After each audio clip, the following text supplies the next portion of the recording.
저는 어릴 때부터 아버지를 원망하며 자랐습니다. 아버지는 무뚝뚝하셨고 가족보다 일이 먼저인 분이셨습니다. 어머니가 아프실 때도 동생이 울 때도 아버지는 늘 바쁘셨습니다. 가정에서의 따뜻한 기억보다는 차가운 뒷모습만 보며 성장했습니다. 어릴 때는 친구들의 아버지와 비교하며 더욱더 서운함을 느꼈습니다. 친구의 아버지가 운동회에 와서 응원하는 모습을 보며 부러워했던 기억이 납니다. 제 아버지는 단 한 번도 그런 자리에 오지 않으셨으니까요. 그렇게 저는 크면서 점점 아버지를 멀리하게 되었습니다. 어머니는 가끔 아버지를 두둔하시곤 했습니다. 내 아버지는 원래 표현이 서툰 분이야. 너희들을 사랑하지 않는 게 아니야. 하지만 저는 그런 말을 믿고 싶지 않았습니다. 어린 마음에는 단순했습니다. 사랑한다면, 나를 아낀다면 왜 보여주지 않는 걸까? 어머니의 말은 그저 변명처럼 들릴 뿐이었습니다. 제가 초등학교에 다니던 시절 학예회에서 연극을 한 적이 있었습니다. 저는 주인공 역할을 맡았고 연습하면서도 아버지가 꼭 와주셨으면 했습니다. 친구들은 다들 부모님이 오신다고 했지만 저는 말 한마디 하지 않았습니다. 혹시라도 기대했다가 실망할까 봐서요.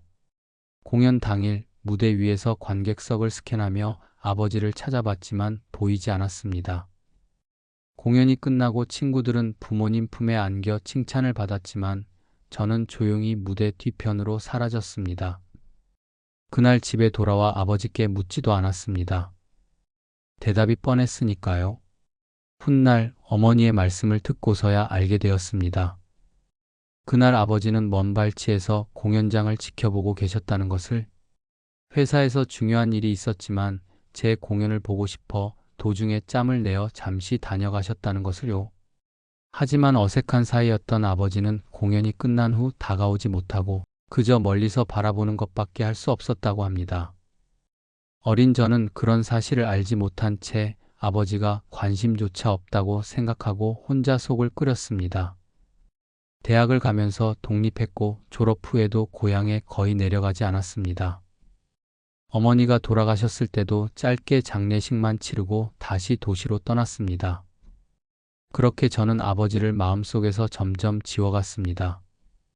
도시에서의 생활은 바쁘고 정신없었지만 적어도 아버지에 대한 감정을 신경 쓰지 않아도 되었기에 오히려 편하다고 생각했습니다. 하지만 명절이나 특별한 날이 되면 마음 한구석이 허전했습니다. 친구들은 가족과 함께 시간을 보내는 모습을 SNS에 올렸고 저는 일부러 그런 것들을 보지 않으려고 했습니다. 어느 날 고향의 작은 슈퍼에서 일하시던 이웃 아주머니로부터 전화를 받았습니다. 한결아, 내 아버지가 가끔 슈퍼에 오시는데 늘 내 얘기를 하시더라. 내가 바빠서 못 오는 건 알지만 그래도 보고 싶으신가 봐. 그 말을 듣고도 저는 쉽게 마음을 열지 못했습니다. 그냥 예의상 하는 말씀이라고 생각했죠. 그러던 어느 날 아버지가 위독하시다는 연락을 받았습니다.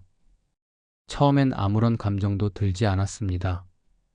그저 이제 올 것이 왔구나 하는 생각뿐이었습니다. 저는 큰 고민 없이 병원으로 향했습니다. 의무감 때문이었지 애정이 있어서가 아니었습니다. 하지만 병원에서 본 아버지는 제가 알던 강하고 거칠던 모습이 아니었습니다. 야윈 몸, 주름진 얼굴, 그리고 저를 보며 희미하게 미소 짓는 눈빛. 병실에 들어서는 순간 제 가슴 속 깊은 곳에서 미묘한 감정이 일렁이기 시작했습니다. 하지만 저는 애써 그 감정을 외면했습니다.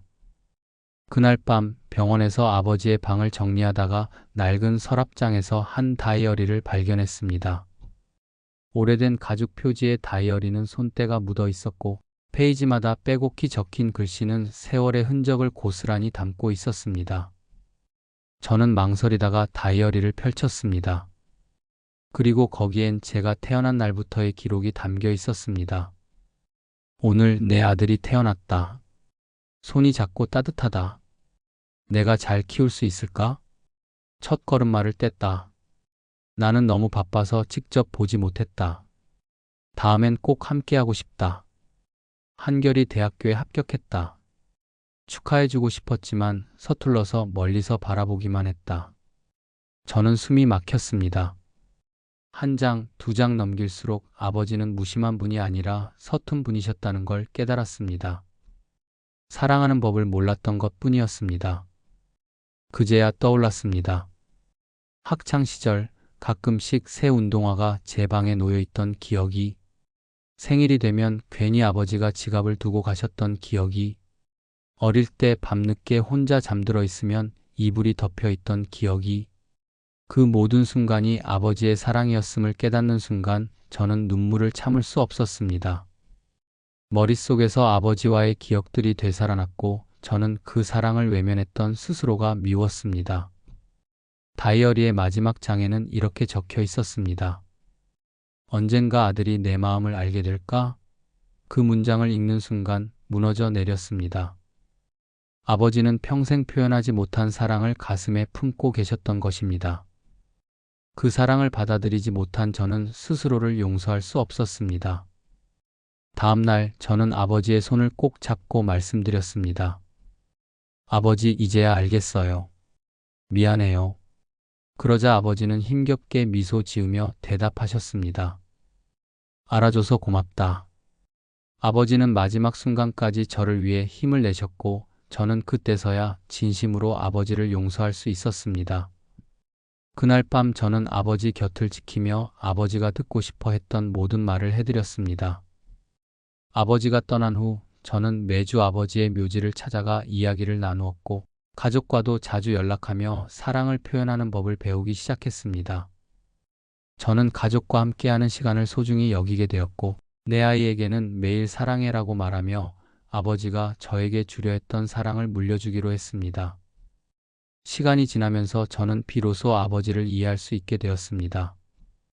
어린 시절 원망했던 순간들조차 이제는 사랑의 또 다른 표현이었음을 깨닫게 되었고 저는 그 사랑을 제 가족에게 전하며 살고 있습니다.